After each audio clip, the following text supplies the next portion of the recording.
ما كان لأهل المدينة ومن حولهم من الأعراب أن يتخلفوا عن رسول الله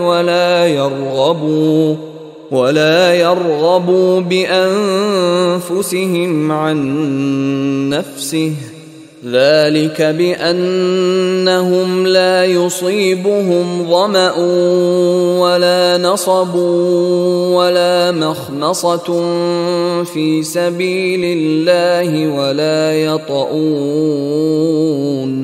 ولا يطؤون موطئا يغيظ الكفار ولا ينالون من عدو نيلا إلا كتب لهم به عمل صالح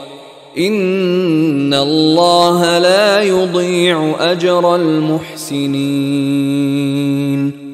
ما كان لأهل المدينة ومن حولهم من الأعراب أن يتخلفوا عن رسول الله، یہ بالکل روا نہیں تھا مدینے والوں کے لیے، اور نہ ہی جو ان کے ارد گرد تھے بدو لوگ جو آباد تھے کہ وہ پیچھے رہ جاتے رسول کو چھوڑ کر۔ رسول جا رہے ہیں، تپتی راہیں مجھ کو پکارے، دامن پکڑے چھاؤں گھنیری، وہ تپتی راہوں کی طرف رسول تو جا رہے ہیں اور یہ بیٹھے رہے اپنی ٹھنڈی چھاؤں کے اندر۔ وَلَا يَرْغَبُوا بِأَنفُسِهِمْ عَن نَّفْسِهِ، اور نہ ان کے لیے یہ روا تھا کہ وہ نبی کی جان سے بڑھ کر اپنی جان کی فکر کرتے، اپنی جان کی پرواہ کرتے، اپنی آسائش اور اپنی حفاظت اور اپنی عافیت جو ہے اس کی فکر کرتے۔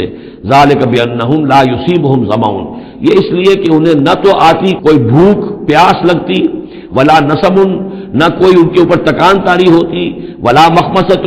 نہ کبھی انہیں فاقے کی تکلیف دوبارہ کرنا پڑتی فی سبیل اللہ، اللہ کے راہ میں، ولا یطؤون موطئا، اور نہ ہی وہ قدم رکھتے کسی جگہ پر یغیظ الکفار، جس سے کہ کفار کے دلوں میں آگ لگے، ولا ینالون من عدو نیلا، اور نہ وہ لیتے اپنے دشمن سے کچھ بھی، کوئی بازی حاصل کرتے، کچھ پاتے، کچھ اس سے فتح حاصل کرتے،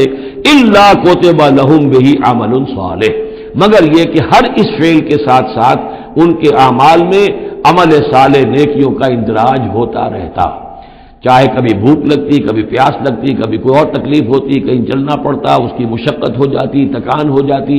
کہیں دشمن سے کوئی غزل پہنچا کر اہل ایمان کو لیے کوئی نفع حاصل کر لیا جاتا، جو بھی ہوتا یہ سب کا سب ان کے نامہ اعمال میں نیکیوں کی صورت میں درج ہوتا چلا جاتا۔ ان اللہ لا یضیع اجر المحسنین، یقیناً اللہ تعالی محسنوں کے اجر کو ضائع نہیں کرتا۔